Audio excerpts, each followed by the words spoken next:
Tonight at 6, we are learning more about the role that Georgia National Guard members will play while deployed in Washington, D.C. Governor Kemp just announcing he'll send around 300 troops to the nation's capital to help respond to what President Trump calls a crime emergency. 11 Alive's Joe Ripley joining us now live. And Joe, this move by the governor is getting some criticism.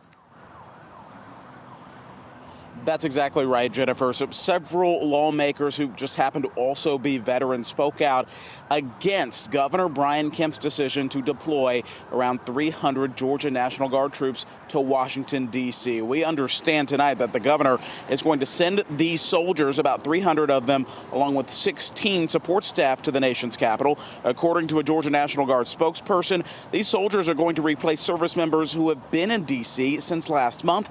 That is when President Trump first started a federal intervention. The governor saying the state has a history of helping in federal emergencies, and he says this will not conflict with the National Guard's ability to respond to in-state needs and emergencies. State Representative Eric Bell of Jonesboro, though, called this deployment reckless and a form of government overreach.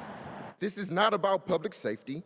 It is the erosion of American freedom and the sovereignty. It is a betrayal to the very people who stand to foot the bill, you, the taxpayers. I think when we talk about keeping people safe, it's hard to imagine a better use of government resources. In fact, I would say that that is the core function of our government. And that is Georgia GOP Chair Josh McCoon. He praised Governor Kemp's decision to deploy those Georgia National Guard troops to Washington, D.C.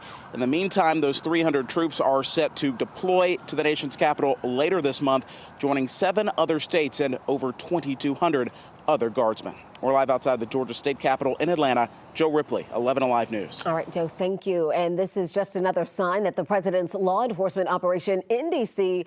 will go on. Earlier this week, members of the D.C. National Guard had their orders extended through December.